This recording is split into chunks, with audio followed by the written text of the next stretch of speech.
Everyone, अभिनव coaching classes के इस platform में मैं आप सभी का स्वागत करती हूँ। आशा करती हूँ कि आप लोग अच्छे होंगे, स्वस्थ होंगे और मस्त होंगे।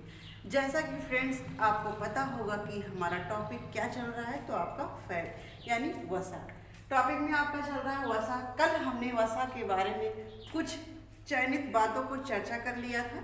जैसे उसमें हमने देखा था कि वसा के जो लाभकारी गुण है, वसा में हमने अमीनो अम्ल देख लिया था और वसा के आपके कुछ नुकसानदेह जो चीज़ें होती हैं उसको हमने देख लिया था। तो आज हम कुछ वसा से संबंधित कुछ तथ्य की चर्चा करेंगे जो आपके लिए बहुत ही इम्पॉर्टेंट होने वाली है। जो आपके पेपर में या आपके एग्जाम में बहुत सारे ऐसे वर्ड शब्द दे दिए जाते हैं जिसको बच्चे समझ नहीं पाते हैं, वहाँ पे उनसे गलती हो जाती है। कुछ शब्द ऐसे हमारे एग्जाम में दिए जाते हैं जो बच्चों को आंसर आते हुए भी आंसर नहीं दे पाते, क्योंकि उनको उस शब्द का अर्थ नहीं पता होता है, इसलिए उनका आंसर गलत हो जाता है। तो हम देखते हैं वसा से संबंधित, जैसा कि आपको पता है कि वसा हमारे लिए, हमारे स्वास्थ्य के लिए बहुत ही लाभकारी होता है। हमारे स्किन को कोमल बनाता है, उसमें चमक देता है, अन्य जैसे आपके कार्य वसा से संबंधित होते हैं। तो इधर हम देख लेते हैं शब्द आपके कुछ इंपॉर्टेंट है। जैसे हमने देख लिया एक्रोलीन।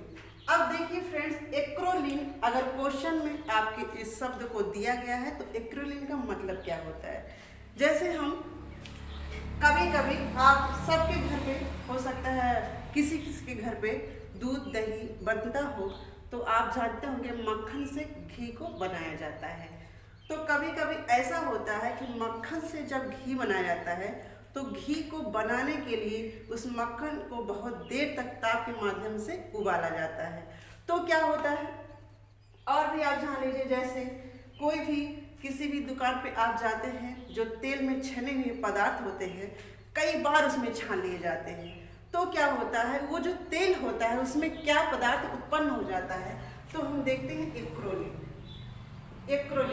यानी हम कह सकते हैं तेल को बहुत देर तक उबालना हमें कौन सा पदार्थ मिलता है, तो आपका एक्रोलीन हो गया। ठीक है, और देखिए फ्रेंड्स, रैंसिड क्या हो गया। जैसे देखिए घी को कभी खुला नहीं छोड़ना चाहिए। घी को अगर आप खुला छोड़ते हैं तो उसमें वायु प्रवेश करता है यानी हवा। जैसा कि आप लोग जानते हैं कि आपके वायुमंडल में बहुत सारे हवाएं उपस्थित हैं, बहुत सारी गैस आपके उपस्थित हैं। तो रैंसिड क्या हो गया, ये जो रैंसिड होता है, अगर हम घी को खुला छोड़ते हैं तो उसमें रैंसिड में वायु का ऑक्सीकरण होता है। वायु का क्या होता है फ्रेंड्स, ऑक्सीकरण होता है। वायु का जब ऑक्सीकरण हो जाता है फिर क्या होता है, हमारे घी में कौन सा पदार्थ उत्पन्न हो जाता है, तो रैंसिड यानी तेल को बहुत देर तक उबालने से कौन सा पदार्थ, एक्रोलीन।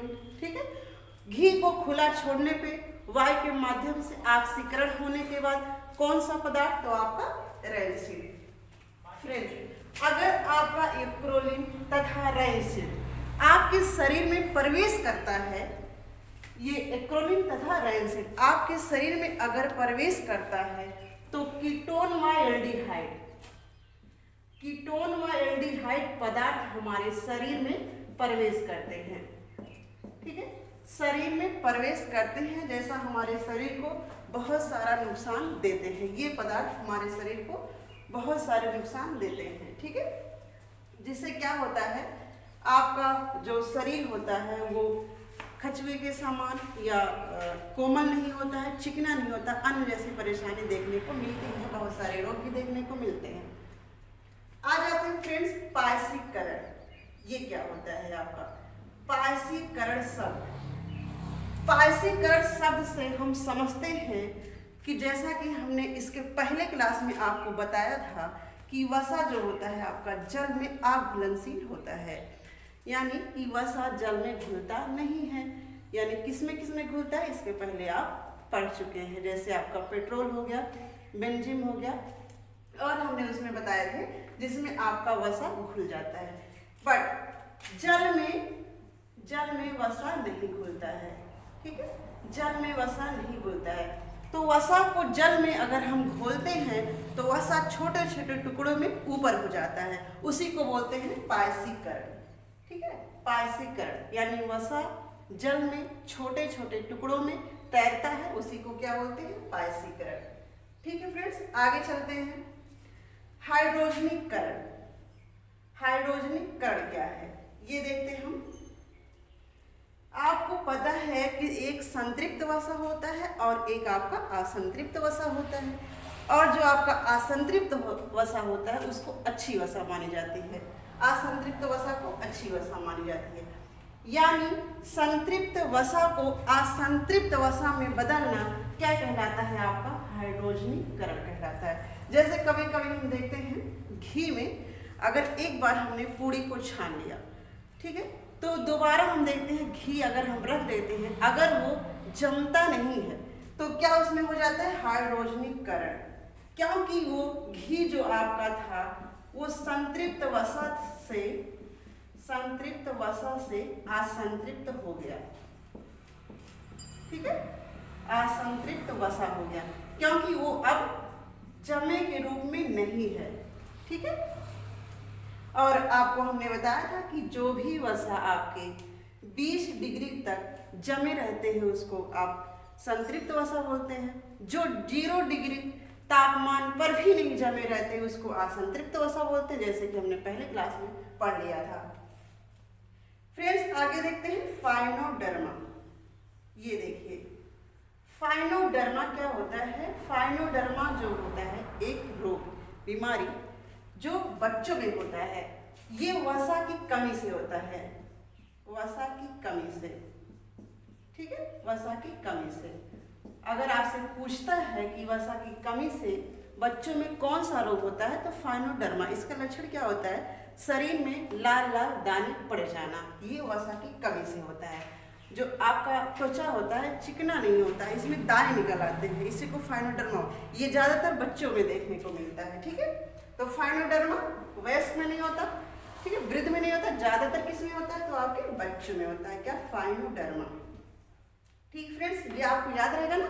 ठीक है, आगे देखते हैं त्वचा कछुए के समान होना, यानी आपके शरीर में अगर वसा की कमी होती है, ये भी कमी से हो रहा है, तो आपका जो त्वचा होता है वो कछुए के समान हो जाता है, यानी चिकना नहीं रहता। आपको पता होगा कि कभी कभी जो कछुए का स्किन आप देखे होंगे तो ऐसे कुछ रहता है, यानी चिकना रहता, ऐसे ऐसे हो जाता है।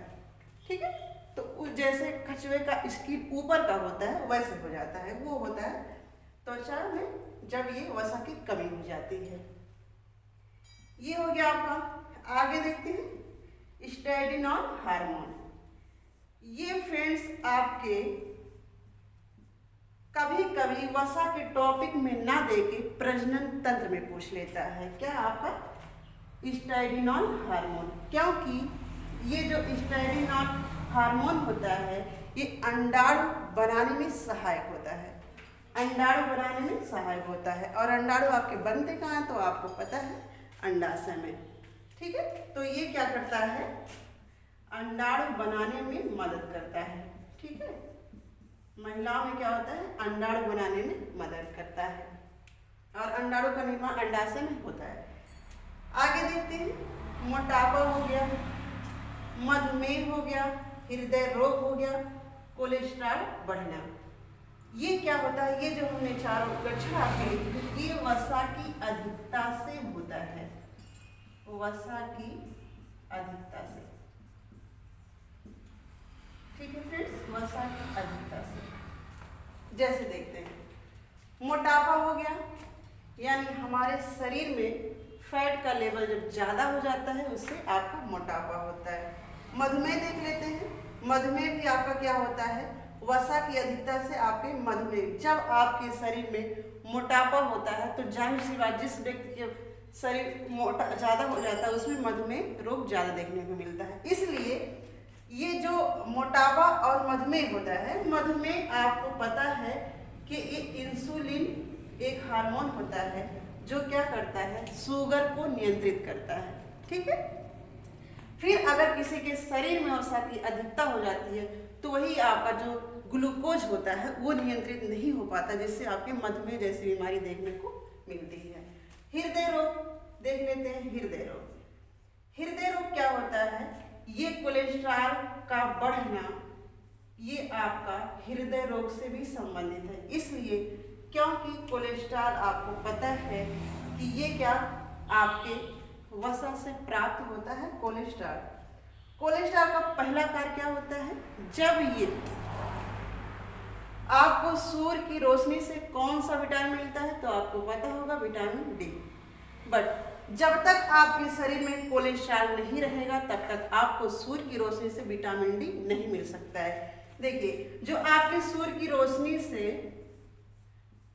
यहाँ हमको जो आप लोग को पता होगा कि विटामिन डी मिलता है, तो विटामिन डी पहले नहीं होता है। ये विटामिन डी बनाने का कार्य कौन करता है? तो कोलेस्ट्रॉल करता है। कोलेस्ट्रॉल कहाँ उपस्थित होता है? तो आपकी स्किन के नीचे उपस्थित होता है। जब ये सूर्य की रोशनी पड़ती है तो कोलेस्ट्रॉल उसको क्या करता है? सूर्य की रोशनी को विटामिन डी में परिवर्तित कर देता है, जिससे आपको पता होगा विटामिन डी से हमें कितने लाभ प्राप्त होते हैं। ठीक है, विटामिन डी के बारे में आप इसके पहले पढ़ चुके हैं। ठीक है फ्रेंड्स, ये हो गया। दूसरा देखते हैं, अगर कोलेस्ट्रॉल या वसा आपके धमनियां या सिराओं में जम जाता है तो क्या होता है? हम देखते हैं, जो ये आपका मान लेते हैं ये धमनी हो गया, देखते हैं हम आपकी धमनी हो गई। यहाँ पे हम देखते हैं कोलेस्ट्रॉल अगर जम जाता है या वसा जम गया है तो ये आपकी धमनियों का रास्ता पतला हो जाता है। क्या हो जाता है फ्रेंड्स? ये धमनियों का रास्ता जो होता है पतला हो जाता है, जिससे क्या होता है, जब ये रास्ता पतला हो जाता है तो हृदय हमारा क्या करता है? ब्लड को बहुत तेज उसको पंपिंग करने लगता है, यानी बहुत तेज आगे पीछे करने लगता है। ये क्यों? इसको जगह नहीं मिल पाती है, कार्य करना है उसको, तो वो क्या करेगा? उतने समय में उतना कार्य करने के लिए उसको ज़्यादा मेहनत करना पड़ता है और यहाँ जगह कम होती है, इसलिए बहुत जल्दी कार्य करने की वजह से ये क्या होता है आपका, जैसे हार्ट अटैक जैसी बीमारी देखने को मिलती है। ठीक है फ्रेंड्स, हार्ट अटैक, और ये heart attack, BP low, BP high, ये सब आपके हृदय जैसे रोग दिखाई देते हैं। ठीक है, ये हो गया फ्रेंड्स। आपको ये शब्द अच्छी तरह से याद होने चाहिए। ये शब्द आपके पेपर में बहुत मदद करेंगे, इसको जरूर याद करिएगा। तो फ्रेंड्स, आज के लिए इतना ही। Thank you so much.